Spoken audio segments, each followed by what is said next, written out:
for inviting me to be involved in this event. And I'd like to welcome you all to this talk entitled Olfaction and Aromatics in Palliative Care.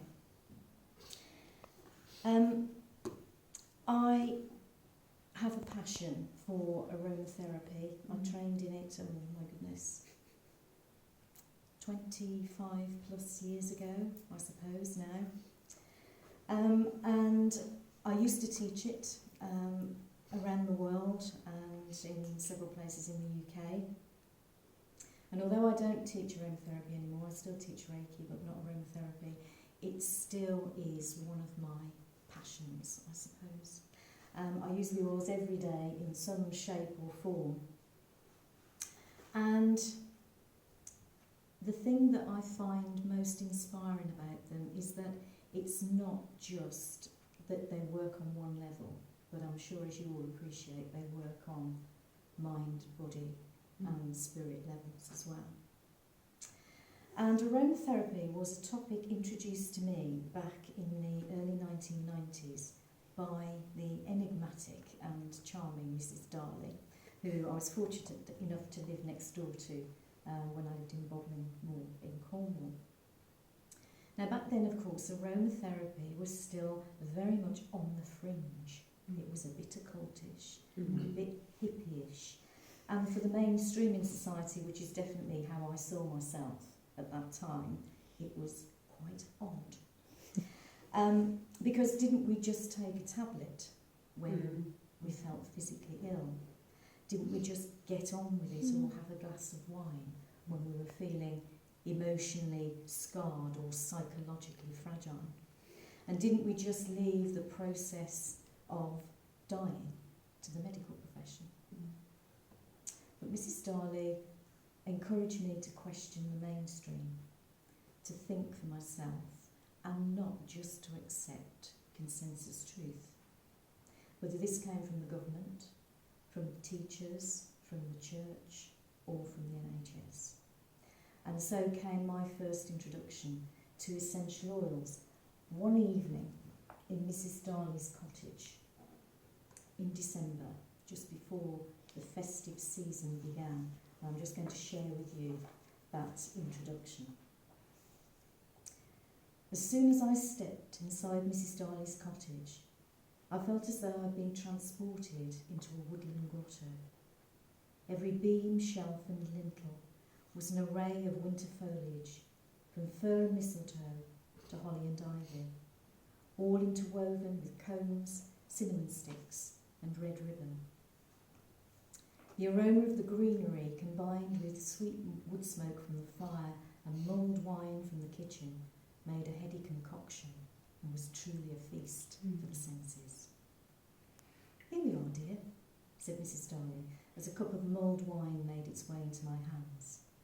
"Here's to our evening together." I raised my cup and echoed her toast, before making my way over to my favourite fireside chair. The wine was soon accompanied by a selection of seasonal goodies, to which I easily fell victim. And following our wonderful seasonal supper, Mrs. Darley suddenly rose from her chair, placed her glass of mulled wine on the table, and walked over to a huge wooden chest which sat in the far corner of the room. The chest had always intrigued me, and I'd often wondered about its origins, imagining that it might once have sailed the high seas and been party to both romance and adventure. I watched as she turned the large iron key in the lock and slowly opened the lid. Curious, I moved to the edge of my seat and saw her take out a small wooden box, which she placed on the table. "Come, dear," she said. "Let's have some fun, and I will tell you a little about yourself." She patted the seat beside her at the table, and rather reluctantly I moved from the warm fireside. As I sat down beside her, she opened the lid of the small wooden box, and I suddenly became aware of the most exquisite aromas that made my head spin with their potency and exotic fragrance. "What are they?" I asked, looking down at a collection of tiny brown bottles. "Essential oils," she said. Never heard of them. Oh, they're the precious gifts of Mother Earth, Mrs. Darley replied. These little bottles, my dear, contain pure essential oils, which have been extracted from plants and herbs, resins and fruits, trees and flowers. Well, they smell divine, I said, but what are they for? Oh, a myriad of things, said Mrs. Darley with a casual wave of her hand. They are capable of healing on a physical basis, of bringing solace to the emotions, of calming or stimulating the mind, and of speaking to the soul. I sat in silence. Do I detect an air of doubt? She asked. No. Yes. Well, I don't know. I mean, that's a big claim for a drop of oil. Mrs. Darley smiled. And don't they say that all good things come in little packages? I laughed. Well, I suppose they do. And I must admit, I'm fascinated by what you just said. And those smells. I stopped for a moment and took a deep breath. They're almost addictive. Well, I'm glad you like them, she said, because the game that we are about to engage in involves your reaction to different aromas. Close your eyes. I did as I was asked, and the game began. One by one I was asked to smell a variety of essential oils, and then asked to state my favourite. I knew, however, as soon as I had smelled the fifth, that no other could compare to it. That's it, I said. I don't need to smell anymore. I opened my eyes. What do you like about it, she said. It's ethereal, haunting, and it reminds me of something ancient. Well, I suppose I should have known, Mrs. Darley smiled. This oil is normally chosen by someone who is opening up to their own truth. A seeker, one might say, on the spiritual path. Why? I asked. What is it? Frankincense, she said. One of the most spiritual of oils. That is why it's been used in religious ceremonies for thousands of years. And of course, it's most apt for this time of year. This oil says it is time to be still in your centre before dancing outward, radiating your light to the world. As the sun begins its journey, my dear, so you too must begin yours.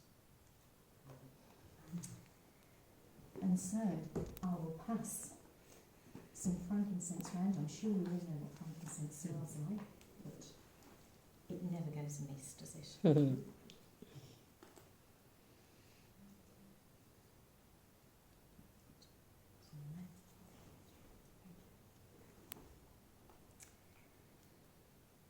Now, although this talk probably won't be quite as magical as that evening that I spent with Mrs. Darley, I do hope that regardless of whether you're familiar with essential oils or not, that our time together this morning brings you some knowledge of how you might safely utilise those precious gifts of nature within a palliative care setting, or even for your own personal use.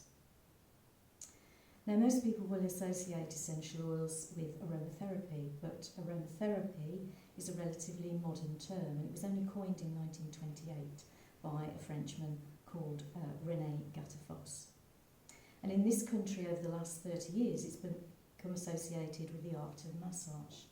But in actual fact, essential oils were used in many ways and for many thousands of years before the word aromatherapy was ever born. And so this morning I just want to concentrate on simply using essential oils to fragrance a room rather than using it on the physical body itself, because obviously I'm sure you're all aware a lot of the oils have contraindications that must be adhered to. And in a hospital or a hospice setting, very often that's not going to be allowed, and quite rightly so. So, what is an essential oil? That's the first question, I suppose, that we need to ask. And ironically, it's a non-greasy substance. It's also volatile, which sounds very dramatic, but all that means is that when you take the top off a bottle of essential oil, the vapour immediately escapes, and that is the meaning of the word volatile oil. And they're found in all plants, including herbs and fruit and trees and flowers, And the oil itself can be found in many parts of the plant, from the petals to the bark and from the leaves to the root. And in chemical terms, essential oils are very complex, and even today's scientists can't actually tell you every compound of an essential oil. And that is wonderful, I think, because That's the magic. yes, exactly, it is. Is that why? Sorry to interrupt. But honeysuckle never smells like honeysuckle. No. Artificial honeysuckle is No. but real honeysuckle is divine. Yeah. But they cannot recreate it. No, they can't. And that's why, because people say, why don't they do wallflower, or why don't they do sweet pea, but they can't get very close to those aromas. And the synthetics, they're okay. But they're quite sweet synthetics. Very often people say, oh, you know, I love the cheap one off the market that's £1.50. And that's fine if you just want to perfume your room. But if you want the benefits of it, the medicinal benefits and the psychological, emotional benefits, you've got to buy the real thing. Yeah. And of course, every batch is going to be different because of the harvesting times, the soil it's grown in, the altitude, etc., etc. So they always retain their secrets, and I think that's a lovely thing.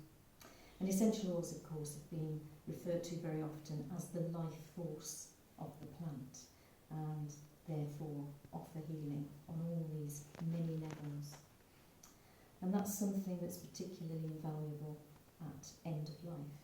Indeed, it's valuable all the way through life, but if it can bring some solace on some level to someone who is journeying onward, then that's worth its weight in gold.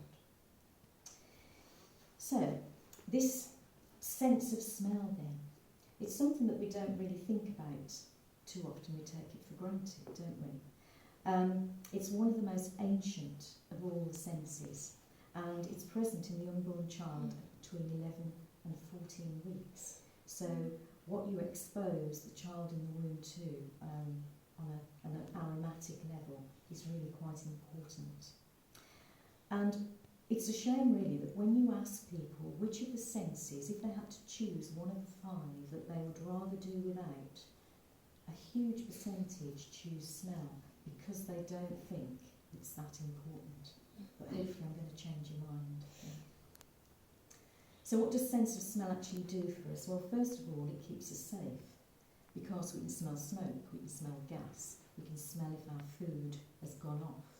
So that's really quite an important thing. The second thing it does is it identifies territory for us. So if we were blindfolded and we were put into a brewery, by the sea, in the forest, or even in your own home, you would know where you are because that sense of smell identifies where we are. And on a very subtle level, it picks up the pheromones of others. Yeah. So it lets us know whether someone is sexually attractive to us or not. So forget the personality and their looks, just sniff them out.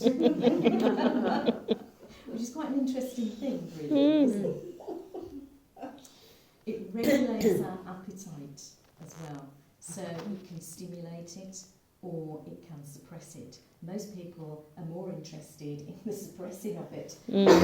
But if people are ill, then obviously they might want a little encouragement to...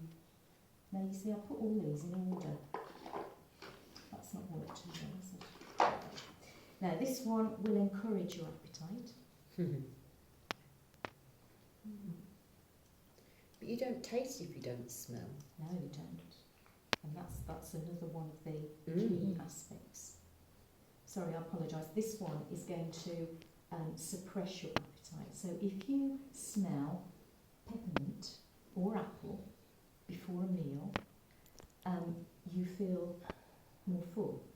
So according to Dr. Alan Hirsch, who works at the Olfaction Institute in Chicago, I think he is, he does a lot of work with olfaction, and he's found out that peppermint and apple before a meal will suppress. They were offering something like that, weren't they? Like a drop on the tongue for people who are seriously overweight. They did a study. Yeah, yeah, they did.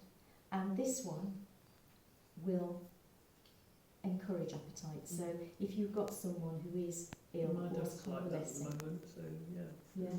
So this is fennel. Oh, Sorry. Oh. Yeah. Or somewhere. So that's sweet fennel. It's got No wonder I'm eating.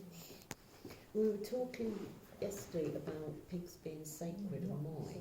They've done scientific tests, and humans actually respond to pig pheromones, not only human pheromones. And that's interesting. they've done tests on cinemas where they've put pig pheromones on certain seats, and they become the most popular seats in the cinema. That's really interesting, isn't it? More popcorn. There's a lot of psychology about where you sit in the cinema. I never understand why everyone sits in front of people in the cinema instead of when you've got an entirely empty cinema. One person sitting there, everyone sits in front of them. And now you know why. So a Because the huge pig study, pheromone. huge study needed. You're quite right in what you said about you can't taste anything if you don't have Yeah. a sense of smell. And that's why when we have a cold, we can still perceive sweet, salt, bitter, savoury and sour, but we don't have any flavour to our food. So really it's taste that's a poor relation of the senses, certainly not smell. It also enables us to distinguish between 10,000 different aromas, which is a huge amount, isn't it, when you think about it. And finally, it's the only sense that's linked directly to the brain. And that's why when we smell something, go, oh, my first boyfriend's aftershave, or granny's dinners, or whatever it is, and you're immediately transported back. But how does it do this? That's the thing. We accept that it does, but how does it? Well, the process of olfaction is quite a complicated one, even for today's scientists, and I'm no scientist. So, in very simplistic terms, when we take the top off the bottle of oil, as we said, it's volatile, so it changes into a vapour.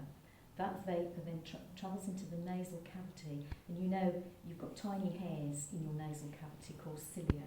And when the vapour reacts with these tiny hairs, it produces a nerve response. And that nerve response travels up, hits the olfactory bulb at the front of the brain, and then it travels into the oldest part of the brain, the limbic system. Now, when it gets to the limbic system, there are two receptionists sitting there. So it's like going to the doctors and you can't get in to see the doctor until you've told them every detail of what's wrong with you. So the two receptionists come in the form of the amygdala and the hippocampus gland. Okay. So these house the emotional and memory centres of the brain. So they will analyse this nerve response that's come from sniffing this bottle of oil. Now, if you have smelled this oil before, you will immediately be transported back to that time and place that you smelled the oil. The hippocampus, meanwhile, will bring forward all the emotions that you associated with that smell. And that's why you have this immediate, granny's dinners, and you might have that feeling of being safe and secure, yeah? Or boyfriend's first aftershave, and all the excitement, or whatever you felt at that time, from smelling that, yeah? Once it's been analysed, then it's passed on to the governor. And the governor is the hypothalamus. That's like getting in to see the doctor. And the hypothalamus gland decides which of the glands in the brain need to be stimulated according to the smell and the nerve response. Okay. So if, for example, you smell candy floss, that might transport you back to your very first fairground ride. And you may then experience the emotion of excitement or fear according to how you saw it at that particular time. If you've never smelled the smell before, then you will form an opinion on it based on where you are, who you're with, and how you feel at that moment in time. So, for example, you smell roses for the first time at a loved one's funeral, then next time you smell it, it will take you back to the funeral, and of course you may have created an emotion of sadness around that aroma. Mm. And that's why oils are used as anchors in aromatherapy, because you can anchor a smell to a past memory. Yeah. I find lavender is either hated, it's like Marmite. It is, isn't it? You Hate love it it or or not. hate it. For that very Absolutely. reason, yeah. Absolutely. I've heard of people using oils to help them with studying. So if they're studying a particular topic, they'll always have the smell of a particular oil burning it, and then when they go into the exam, they just put a couple of dots onto their wrists and smell it when they're in the exam to get the To bring recall. it back, Mm. absolutely. Mm. Yeah, and rosemary and lemon Mm. are particularly good oils for doing that. Yeah, yeah. So, for example, if we smell Roman chamomile, which I'm going to pass around for you while we do that.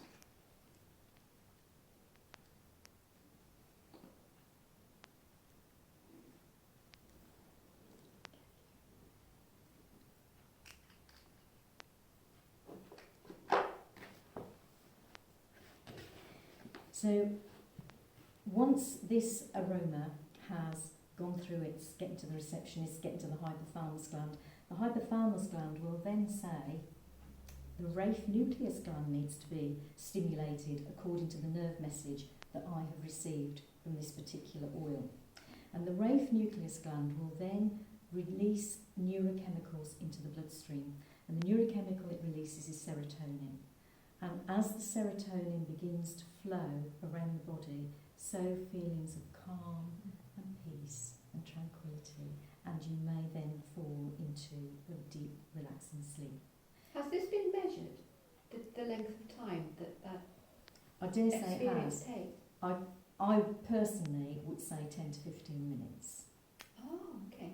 before Yeah. it really begins to kick in.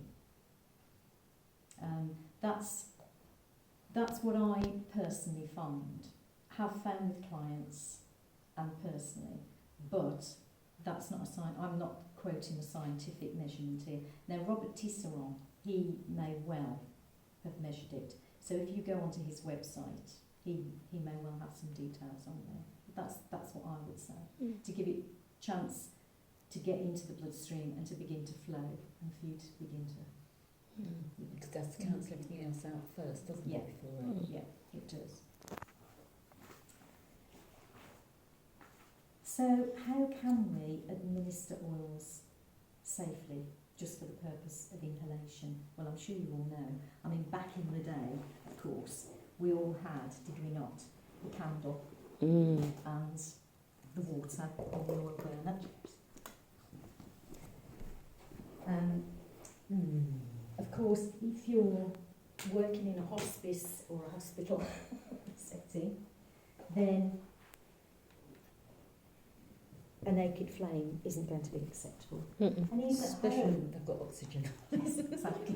Mm. And even at home, it's, you know, if you've got small children running around as well, it's just not always the best thing to do. So I'm sure you may have seen these. I'll pass this one around. This is called an aroma stone. So you just plug this in, put a little bit of water and your oil. It's got an element inside and it heats up to an optimum temperature. And you can just leave it plugged in, and it's so easy to clean. If you don't like the smell, you can wipe it off and start again. So you can just see that's been in for 15 minutes, I think that's been plugged in for. And then you may be familiar with these as well. These are the vaporizers or diffusers, yeah. And you put the water inside there, plug them in, and the water and the oil diffuse into the room. And that's lovely if you're in a really drying atmosphere. Because that's fantastic. You can see that. And it's got wonderful disco lights. Or of course, a couple of drops on a tissue. You just place in a jar, pocket underneath your pillow, etc. etc. Now, I'm just going to say at this point, quality of essential oil, utmost importance. Not all oils are created equal. Some companies, sadly, still today, will try and pass off their essential oils as being pure. So the quality of your supplier is really important. It has been known for beautiful rose oil to be adulterated with cheaper geranium oil, and also diluted with a carrier oil as well, like sweet almond oil or grapeseed. If it says diluted on it, that's fine, you know what you're buying. But if it's saying pure, the test is 1 drop on a bit of blotting paper or tissue. If it leaves a greasy residue, it's been adulterated with carrier oil.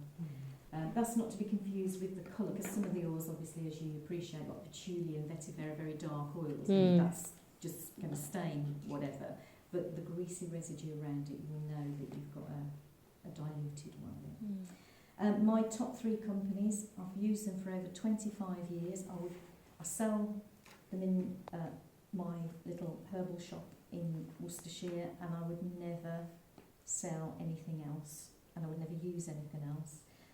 Kabashi from Devon, they use Greenpeace's testing equipment to test the quality of their oils, and he is meticulous. How do you spell that, please? Kobashi. Thank you. Quintessence in Leicestershire, and of course your very own Star Child here in Glastonbury. I'm glad you mentioned Yeah. that. Well, of course, I sell their incense and their oils. When I opened the shop, I don't know, 6 or 7 years ago now, I approached them and I said, "Can I sell your things?" And they said, "Well, you're far enough away not to impact upon us here." Yeah. So yeah. And I get people coming in saying, "Oh, it's like a little bit of Glastonbury in the Midlands." So yes. I'm going to turn my attention now to look at aromatics within palliative care specifically. And I'm sure, as many of you appreciate, the word palliative means to cloak or to cover, i.e. to take care of people by covering or cloaking their symptoms when there's no known cure. And in practice, of course, that means managing the illness through the relief of pain and other physical symptoms, and thereby improving their quality of life. And in this, of course, the medical profession is second to none. But although the staff are caring and sympathetic, we all appreciate today, particularly, the heavy workload, the targets, and the time constraints that they all have to adhere to. And therefore, treatment is limited very often to being clinical and within a very sterile environment. In 1960s, the hospice movement was set up to improve the quality of end-of-care life in a relaxed, friendly and non-clinical environment, where not only the physical needs, of course, of the patient are considered, but also their mental, emotional and spiritual well-being. And of course, this is where you all come into your own. I know that. I know I'm preaching to the converted here. But using essential oils can be invaluable when it comes to lifting the spirits, strengthening the mind and reducing the effects of stress. And that's not only for the client themselves, but also for the carers, for their families and medical staff as well. So first of all, I wanted to look at stress and anxiety. That's got to be the biggie. And it can vary dramatically from person to person, as you know. And it depends where they are as well along the process, doesn't it? So each client has to be looked at as an individual. Now, of course, everyone thinks lavender, because it's the classic, isn't it? Lavender's the cure-all for almost anything at all. But I have to say, there's lavender and there's lavender. And I think people think of your granny's knicker drawer very often. You know, that really heavy. Sachet of lavender. Yeah. That really heavy sort of smell. And I have to say, you know, that is very often a result of English lavender. I'm not a fan, you know. I mean, I'm very patriotic, but I'm not a fan of English lavender. French lavender has it for me every time, and it's lighter, I think. And I find that quite lovely, whereas a heavy lavender I'm not so keen on. There are contraindications with lavender. Everybody thinks it's safe for everything. Hypertension, low blood pressure is one of them, because that's one of the things that it actually helps, and also not to use it in the first trimester of pregnancy as well. In palliative care, hopefully that won't be too much of a worry, but then carers, you know, so it is something to be aware of. There are many, many oils. I'm not going to bore you by sitting there and telling you all about them. So Oh, please do. what I was going to say is, if you want any of the information that I'm, giving you today, I've got a little book there. If you want to put your email address down, then I will send you the information. That's no problem at all. But I don't want you to get smell overload either. That's the other thing, because people do. Because we had to have all the windows open, didn't we? We did, yeah, last time. Yeah. But it was great. Tell me something, Carol. My friend puts lavender on open wounds or bites. Is that okay? Because sometimes she gets really red. They start getting infected. Does she put? It's one drop. Yeah, but she does it quite often. Yeah, tea tree and lavender. Yeah. You can. Yeah. Yeah. It's the Mm. only two oils, tea tree and lavender, but only a drop. Yeah. You know. She might be overloaded. Yes, she might be, because she shouldn't really go red. No, but no, lavender and tea tree are the only ones that you can use without diluting them. That's interesting. Yeah. I was torn between two oils. I can pass them both round, though, can't I? Because I thought if it's a big group, we're there all day while they go over, I can pass them both. Keep going, we love it.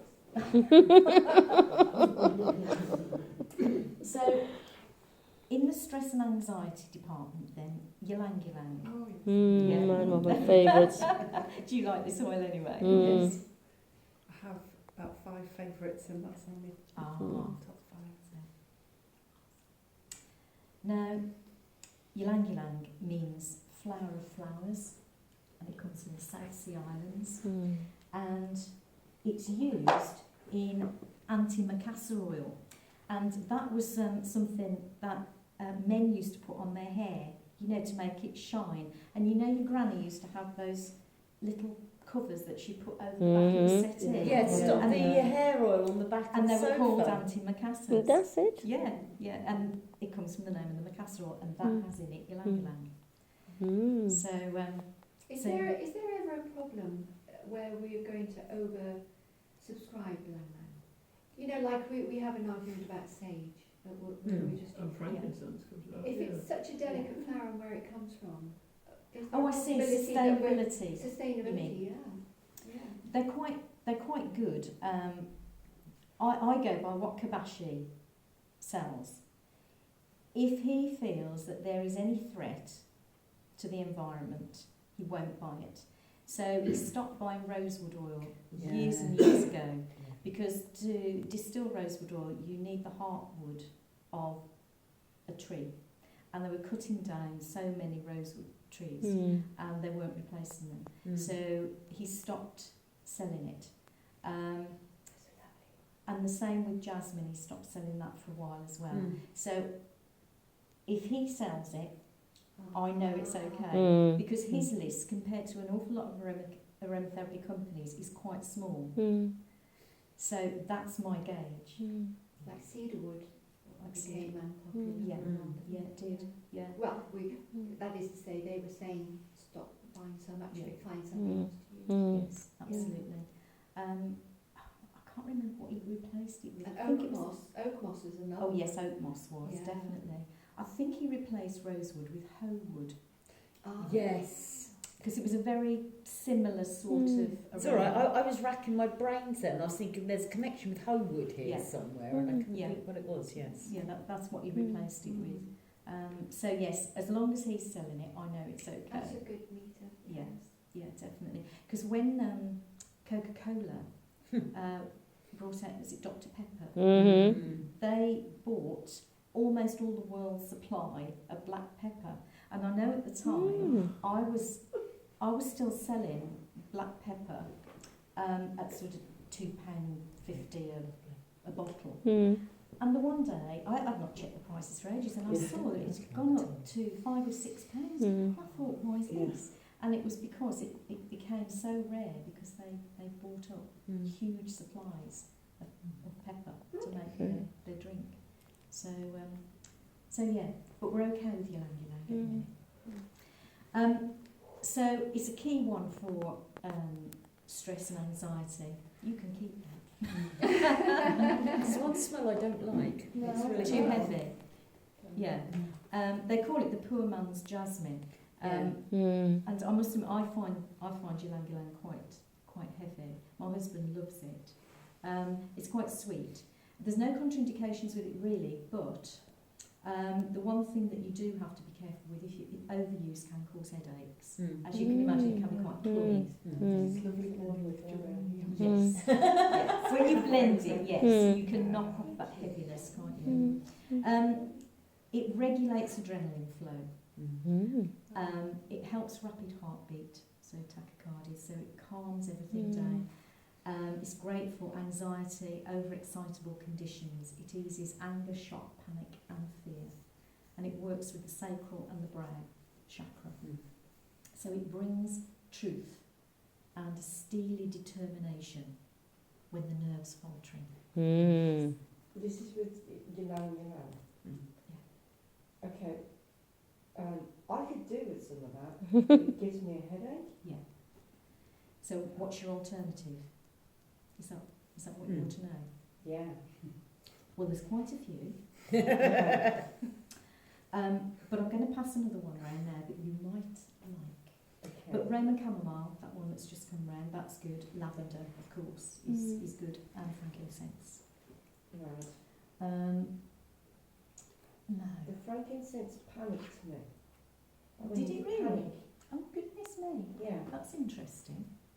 Yeah, oh, Because it's very ancient. I wonder if I was that's gonna say, tied what up with past something life like went that. Yeah. yeah. Well, I have past lives. Yeah. So Yeah. it could well be.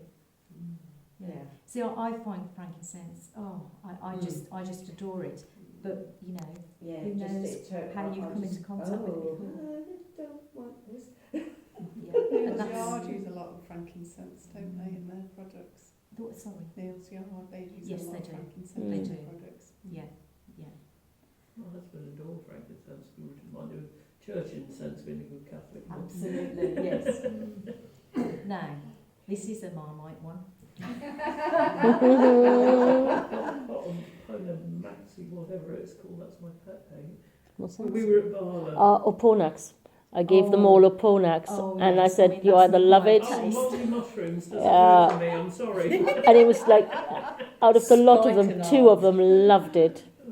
that's it, Spikenard, isn't that's it? another one. Coming round soon. Oh no,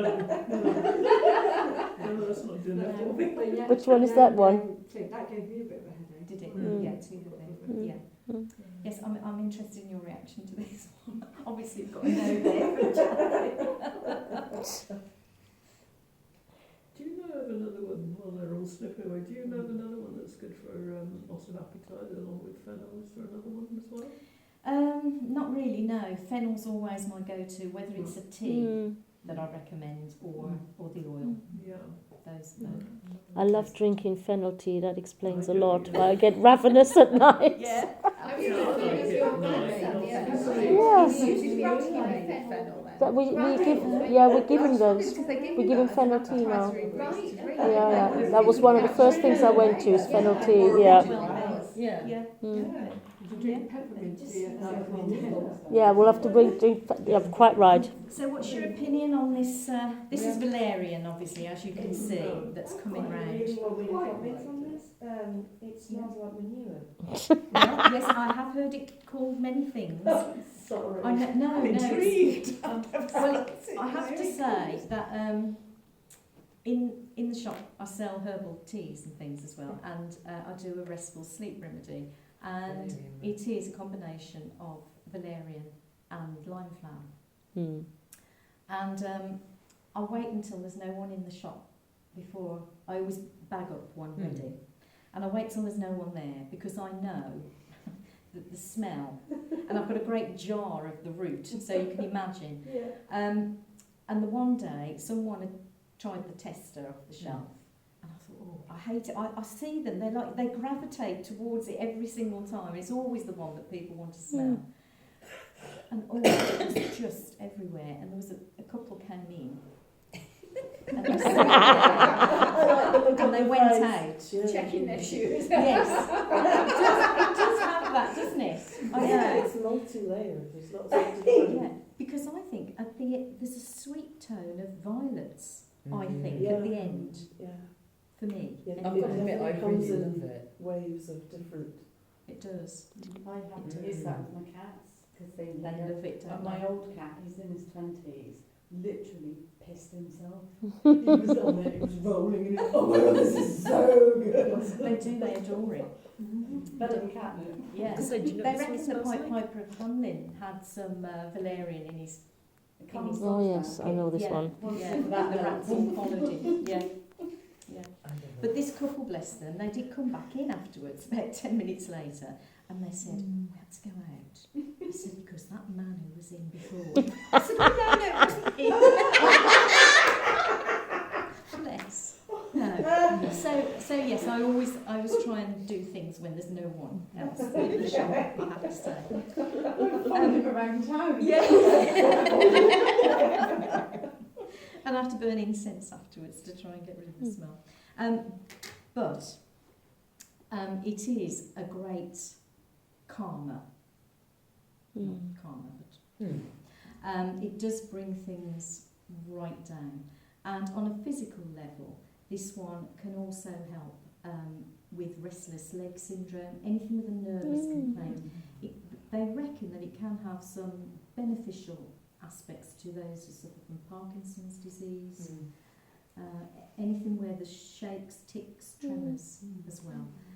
But yes, it's one of the, nature's restful herbs. I would So say. just smell manure and you'll be really calm. Well, there you go. You see, you don't even have to go to the trouble of buying any. Out in the country. I think Livy may have one or two bits of manure you might want to smell then. Did I pass that round and it said vetiver on it? No, you haven't done that one yet. Oh, right, okay. Did I bring I do like all the base oils. I know, I love those as well. So this is vetiver, and it is the oil of tranquility. Yeah. It comes from a root of a plant grown in India, and it's another one of those. I love all these. I always call them seed box and clean shed compost type smells. I love all those. Give me hope, Janet, there. It's known as the roots of the world. They believe that the roots Janet's are so moving deep, over they here, aren't you, get darling? put together. So, they hold you They hold together. Absolutely, yeah. Yeah, I think it's like a big hug. Vetiver for me. Yeah. But I do understand if you don't like those sort of aromas that it's not for you. It's excellent for emotional burnout, irritability, anger, hysteria, and neurotic behaviour as well. Okay, I could take a hint. I could take a hint. Don't even look at me right away.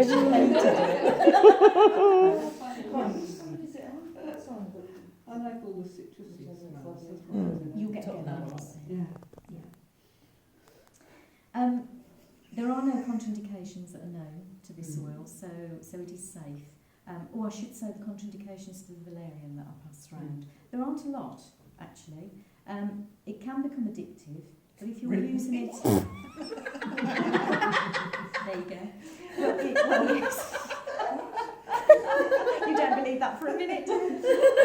For some people, it can be addictive. I think because of the effects of it as well. You know, if you can slip easily into a sleep or a peaceful state, then it's recommended that you, if you are going to use it on a daily basis, that you do take a break of a few days every month. And don't use it when you're operating on machinery or driving. Really, those are any contraindications. Sorry, could you tell me the name of this again? Vetiver. Vetiver. Yeah. Sorry, I didn't. That was a blank strip. I haven't written it down on there. Do you like that one? I'm in debate. That's okay. That's amazing. I did. Wow, how different people's But then, interpretations of the smells. It's beautiful, isn't it? it kind of made me feel a bit, I don't know, vibrating. That's good. I was going to say, that sounds good to me. Okay. I could do with a bit of vibrating. Absolutely. Interesting.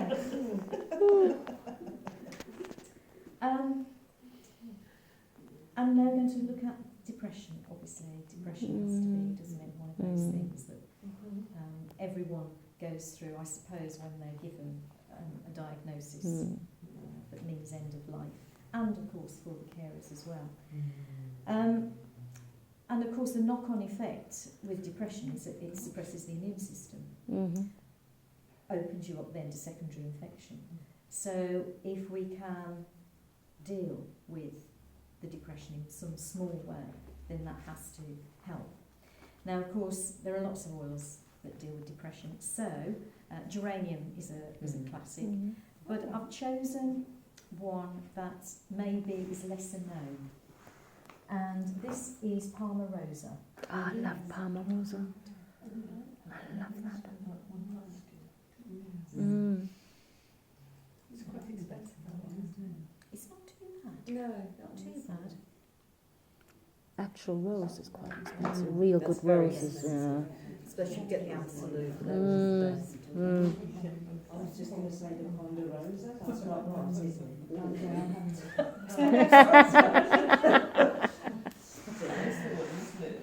No, I'm not passing this round. I think it was the most popular one, to be perfectly honest, Palmarosa. That's nice. but it has to be a good one, doesn't it? Yes. Because there are so many different. Absolutely. Mm. Yeah. But that is. You've got the citrusy tone. Yeah, it's not too I'm getting a It is shopping list for Star Child ready. No, It's sort of like a subtle, that really nice smell. it is. Because geranium, I think it's like a light geranium. Yes. Isn't it? Yes. Because I don't like geranium. No. So I'm a bit hooked on geranium. I use it all the time. Interesting. It's very plain. Yeah, it is. But for me, the lighter one is my preference. So this one has the ability to calm yet uplift, and it also helps to clarify muddled thinking as well. It works on the throat chakra, and it helps people to speak out and perhaps say all those things that they've held inside for a lifetime. And I think that's really important, isn't it? At the end of life, to tell people, well, how you feel in a, say the nice things, I suppose, but even say things that maybe you don't want to take with you again. And have to come back and work through it all again, to express your true feelings. And it also helps to ease that dark fear of being ill and the finality of physical death, really. So it is a very light, uplifting oil.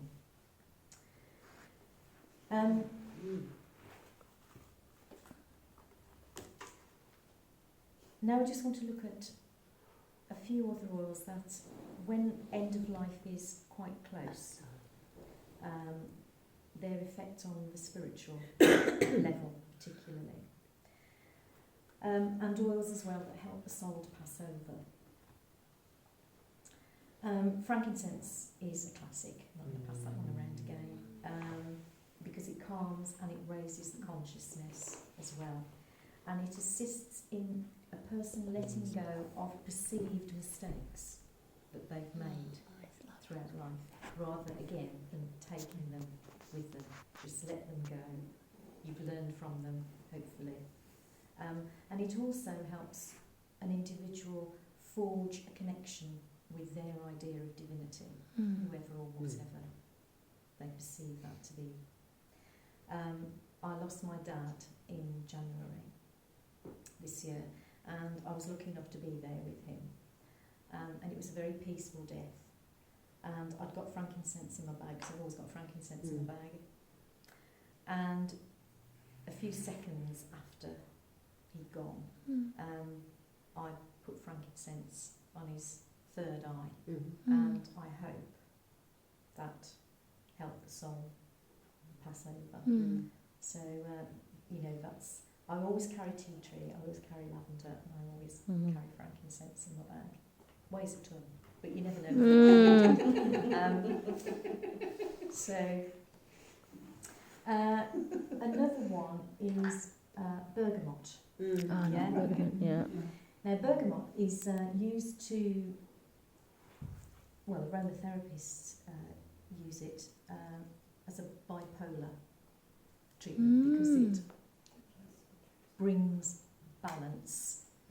So it brings everything down, but uplifts as well.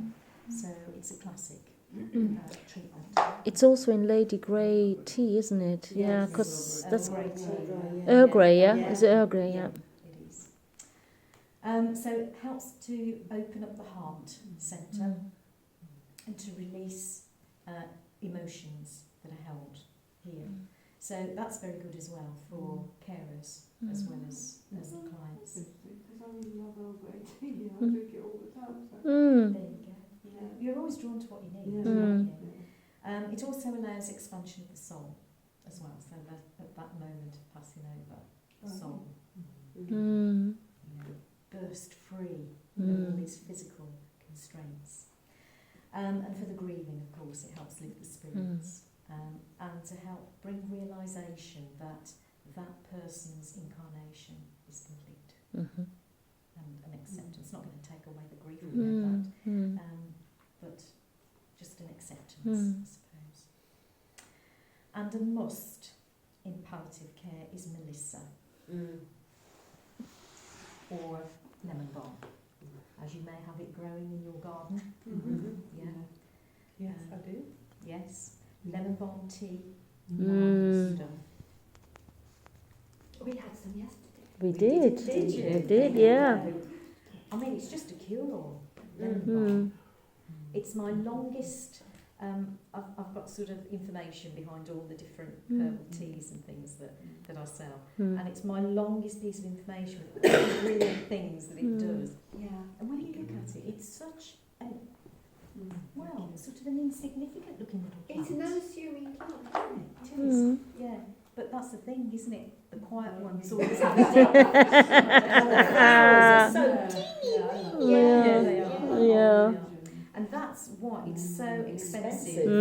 Yeah. Because to extract the oil from lemon balm is really difficult, and the yield is really small. So that's why you pay, obviously, a lot of money for it. Now this one is diluted. I didn't treat myself to the pure, but I know it's diluted. It's very soft. It is. It's lovely. Its main indication is that it helps to alleviate fear, and that is really key, isn't it? It brings an acceptance of death, both for the client and for carers as well, and it helps the client to align with their divine will. And the rose also is very lovely. Did I bring rose? Oh, I did. Now this is Rose Otto. And Rose Otto for me is the one that deals with any emotional aspect. Oh, it's so beautiful, I think. But everyone's different, aren't they? Not everyone likes the same thing. I want to come and work in your shop. Yeah. Yes, Well, honey, come to the day when Carole comes to the course. Quality Yeah? Absolutely. Invite yourself in. Absolutely. Yeah. I like that. Yeah, it is. Yeah. It is beautiful. Mm. Yeah, I think it's quite exquisite risotto. Mm. Yeah. And then finally, You're glazing over there.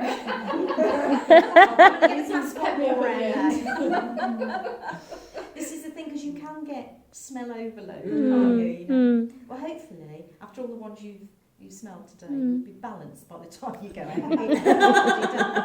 Yeah. So the final one I'm going to pass round is spikenard. Mm.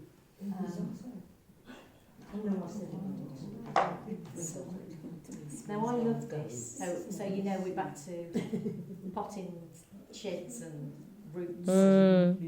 Yeah. And Mary Magdalene washing feet. Indeed, she does. Yes. How do we know that? It's in the Bible that she. Not a book I've read. Probably one of the few books I haven't read. Sorry. When she washes Jesus' feet with her hair, she anoints them with Oil of nard. spikenard. Ah, I didn't know that. No. Yes, sorry. Sorry, yes. I'm with you, Janet. Janet and I like